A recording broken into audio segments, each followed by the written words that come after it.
Welcome to I Am One, where I am one with the Creator and one with myself.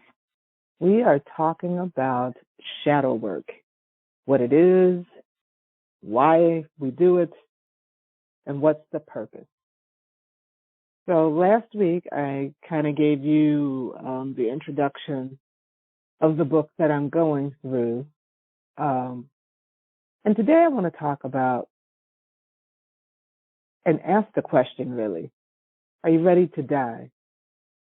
Because when you're doing shadow work and when you make the commitment to work on your shadow self, that's the question you need to ask yourself. Before you even get deep down and dirty into it, the question you need to ask yourself is, are you ready to die? And obviously this is not talking about a physical death. It's more talking about a spiritual death. Are you ready to die? Because when you make the commitment to dig deep and dive deep and go into this process, that is what you are going to experience. You are going to experience a spiritual death. And why do I say that? Why do I use that term? Why do I ask that question? Because you're going to have to face the things that hurt you, the things that traumatized you, the things that happened to you recently in your childhood, some point in your life that causes you to respond and act and do the things that you do in your present life. For example, if you were bullied as a child because you were overweight, and in your present life, you choose to eat certain things, or if you decide you're going to indulge, you're going to do it secretly because you don't want anybody picking on you, you don't want anybody making fun of you, you don't want anybody talking smack about you. Why do you feel you have to do that? If you're okay with yourself, why do you feel you have to do that? And so the process of shadow work makes you face yourself, put a spiritual mirror in front of yourself and look at yourself in your raw form. So yesterday when I was listening to some programs and just having spiritual contemplation, I decided to pull out one of my tarot decks, and the deck I pulled out was the Hermetic Tarot. If you don't know anything about Hermeticism, it's the philosophy from the Kabbalion. And if you haven't not read that, I suggest you go to Amazon, get that book, and read it. It's by the three initiates, and it deals with principles of life. It talks about polarities. It talks about as above, so below. That's the main catchphrase of it. As above, so below. As within, so without. So whatever happens above happens below. Whatever happens within is going to happen without. It's spiritual before it becomes physical. And so it just has those principles that you go through and helps you have, at least for me, helps you have a better perspective of what this life journey is all about. And so when you're doing the shadow work, that's part of that process. Those principles come into play as well. But when I pulled out that deck yesterday and I pulled a card, I pulled the death card, which is why I'm asking the question to you, are you ready to die?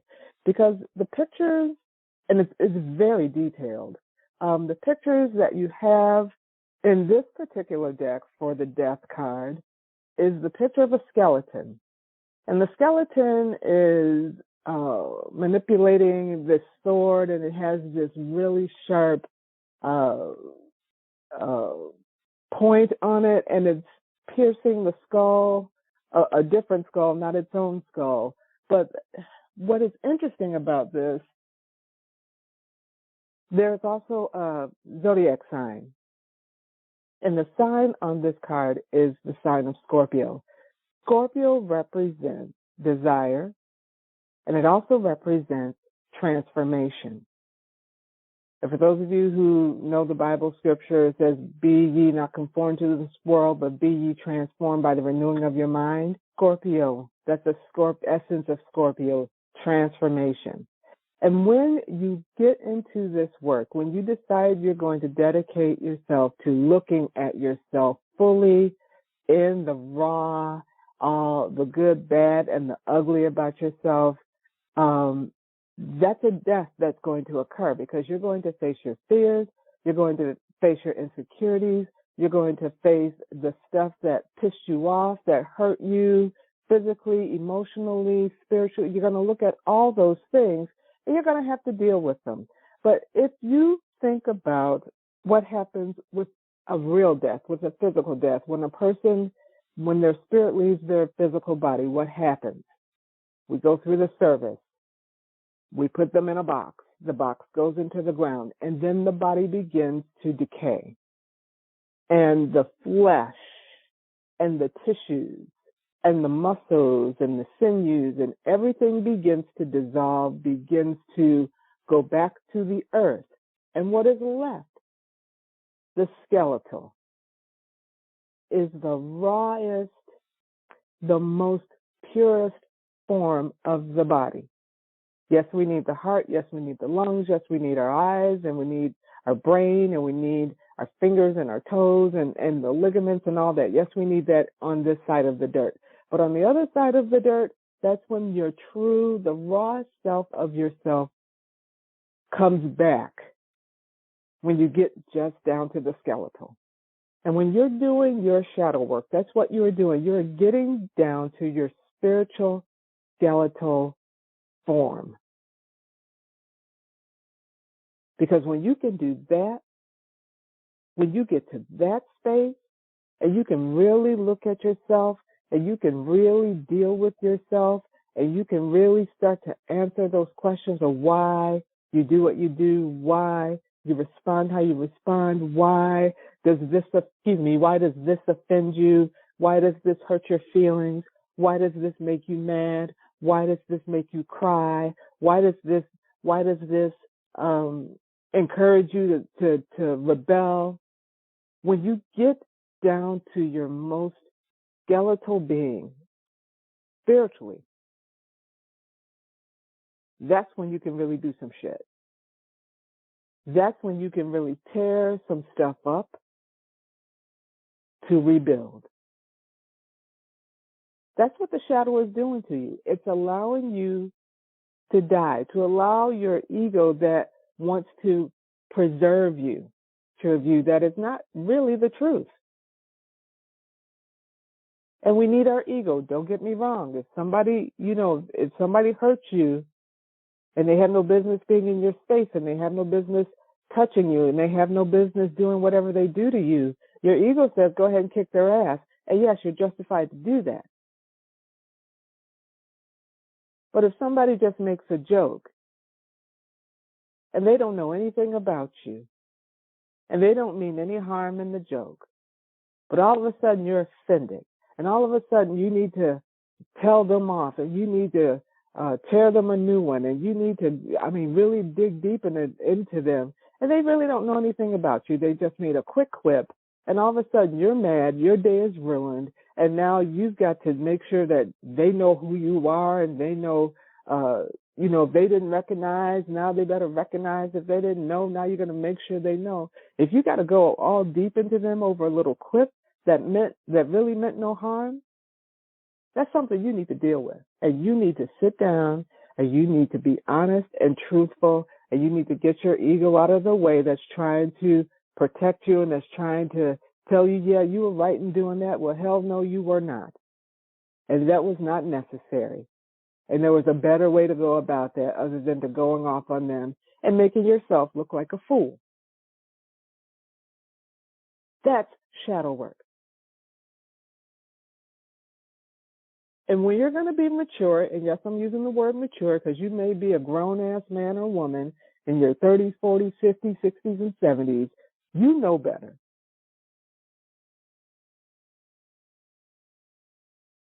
But if we're going to get real, and if we want to have a real quality of life, and if we want to be our best and highest self, then we need to have this conversation. We need to go through this process, and we need to get it together. I love looking at this card because in this card, with the skeletal form, That's where the true power is. Yesterday, I put up a little clip on my YouTube page, just a little short video. And I was encouraging everyone to know that you have more power than you think you have. You really do. But in order to tap into that power, you got to move and remove all the death that you're holding on to. You have to allow yourself to go through a death process, and let all that stuff melt off of you.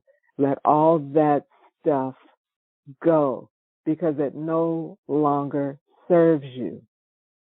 And if you really want to be honest with yourself, it never did.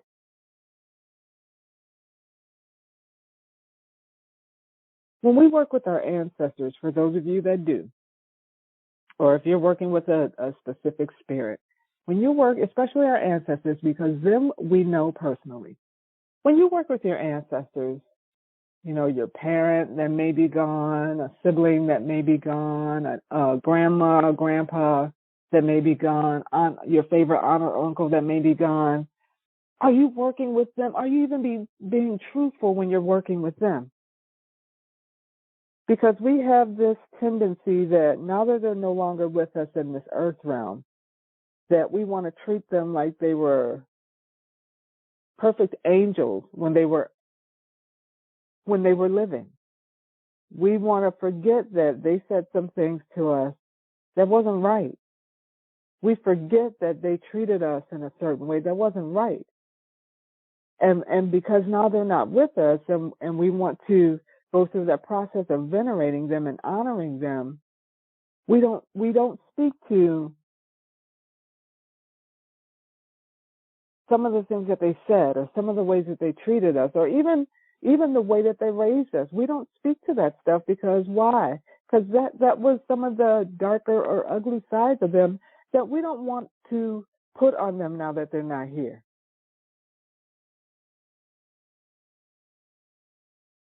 I honor my mother who has passed and has been gone for 14 years now. I honor my grandmother, both of them, maternal and paternal, both of my grandfathers. I honor all of them. And I know they didn't do everything right.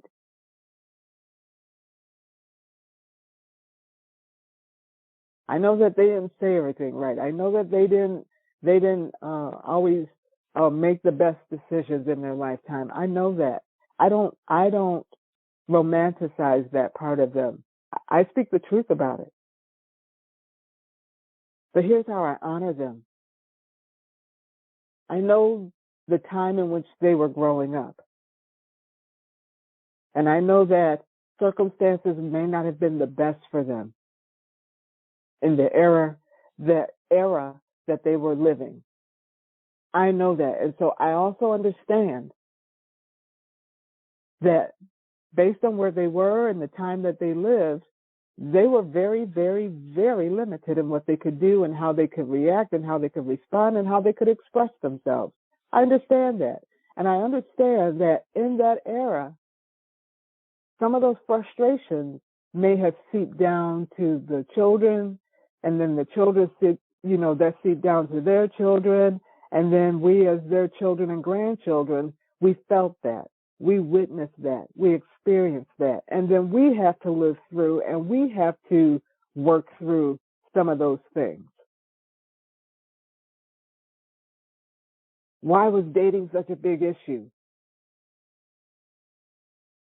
Well, because in their day, depending on what was going on, it was a rough time for them. And teenage pregnancy was a big thing. And so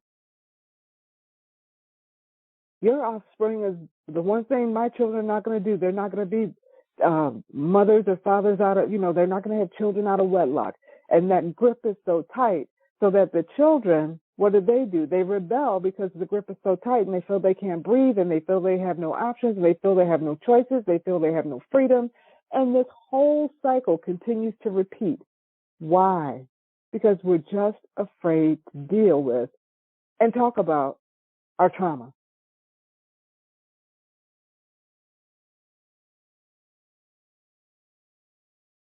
Maybe religion was a big thing in your family, and you were born into a certain practice, a certain denomination, a certain uh, religion. Grandma had it, and it was good enough for grandma, so it's good enough for me. And if it's good enough for me, it's good enough for you. And this is how it is. This is where it's going to be in my house, and this is how we're going to worship. This is how we're going to serve. This is how we're going to live, breathe, sleep, and eat. And you go along with it just for peace sake, but deep within inside you, you are not happy. And so you begin to rebel. And then you say, well, I'm not going to raise my children to do this. I'm not going to do that. And I'm not going to do this. And I'm not going to do that. And while you're saying that, you're not explaining it to your own children why you're giving them this freedom, or why this is the way it's going to be. We're not having those conversations because we're too afraid to die to ourselves. And those who are in Christianity, you can read that scripture and you can quote that scripture and you can say how much power is in that scripture, and yet you don't have any power when you say it because you're not being transformed. You're being a robot.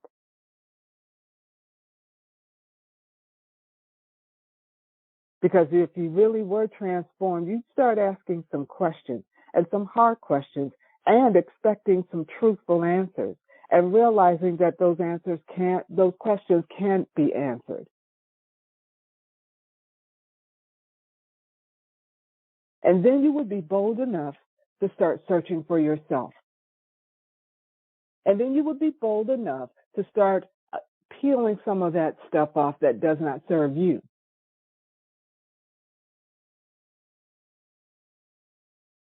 And start rejecting some of those things that you know not to be true.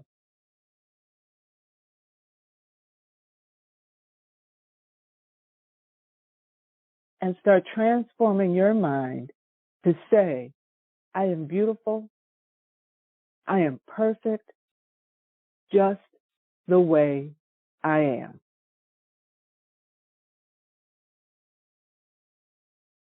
But in part of that death work, that means you're going to have to accept yourself. Yourself for the way you want to see yourself and the way you want to be and the way you want to express. And yes, that's going to rub your loved ones the wrong way because they have this goal in mind for you. They have this expectation that they have for you. And it may not be the same expectation you have for yourself.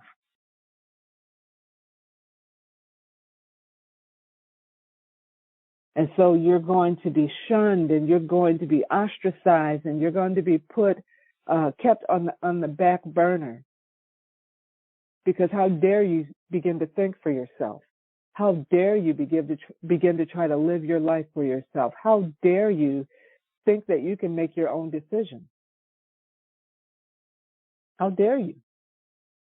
How dare you question what we've always lived, loved, and obeyed? How dare you buck the system? How dare you that this isn't good enough for you? Ooh. How dare you say it? How dare you act like it? How dare you walk around thinking that you're better? And here's where their ego comes in. You don't think you're better. You're just doing what's better for you. That's transformation. That's dying to old crap, but it's also facing it head on and saying, nah, I don't need it. Garbage. I don't need religion, or I don't need your type of religion. Um, I don't need all these shackles and restraints. I don't need it. It works for you. Hold on to it, but I don't need it. I don't want it. It does not serve me.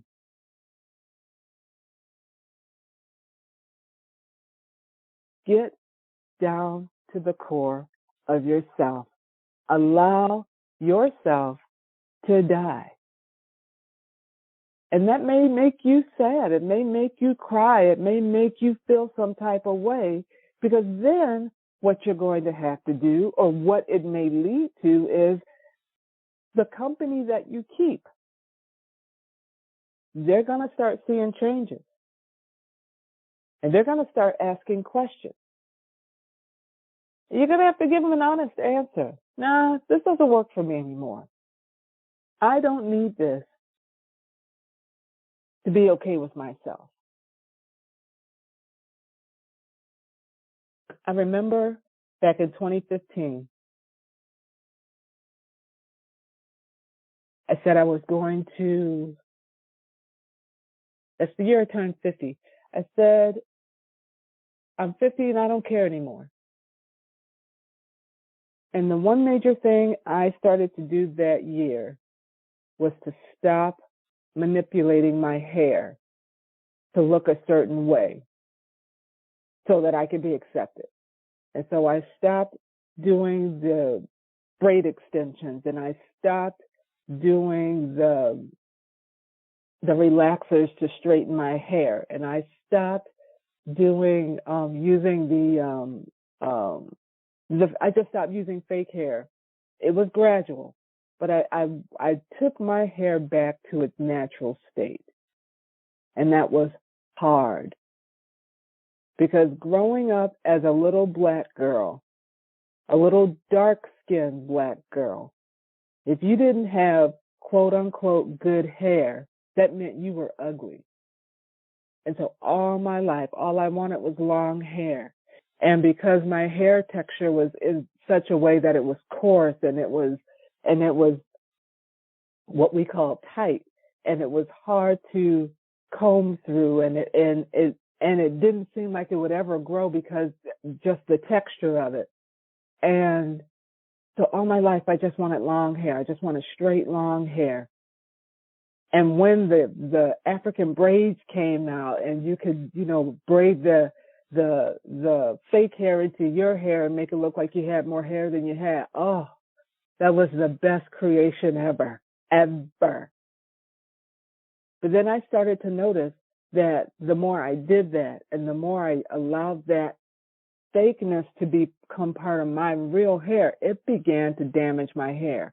And it began to break it off so bad that no matter what I did, even if I could get growth, I wasn't, because it was so damaged. And at 50, I decided I was going to be okay with me. The way I looked, the way my hair grew or didn't grow, the texture and everything. I accepted me for me.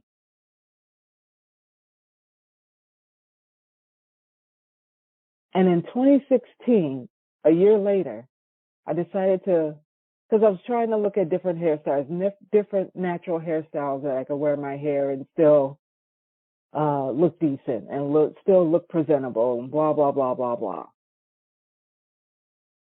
And in 2016, I was looking at different videos about how to lock your hair. And the one person that I really liked with locked hair was Lenny Kravitz. I thought he was the coolest human being on the planet, because he was okay with locking his hair. And the way he walked and the way he presented himself, he was okay with the way he looked with his hair locked. And so I started looking at different videos about different people who locked their hair and how they looked, and it was beautiful. And I thought that was the best way to do my hair. But what I didn't realize, I saw years later, I saw these people years into their lock journey. And so, yeah, they had growth, and they looked beautiful, and they looked cool, and they looked their authentic self. But I didn't see the pictures of them when they started their locks. Because that picture was what I was seeing of myself at the beginning of my journey. And I thought, oh my God, I got to walk out in public. And you have to understand, I was working with children in preschool. And those are your best critics. Those are your best truth tellers. And I remember the first day I walked in class after I had twisted my hair and I put it together and I went to work that first day, and they laughed, and that whole week they laughed, and for 2 weeks they laughed, and then the laughter stopped and it started to cease. And yeah, there were a couple that would try to get the class to laugh, but at that point it was like, okay, it's no big deal anymore. We've seen it. This is the way she's wearing her hair. Did that change the way that I taught? Did that change the way I cared about them and the way that I interacted with them? No. It was just a change in my hair. And as it began to shape and it began to form, I began to dig it.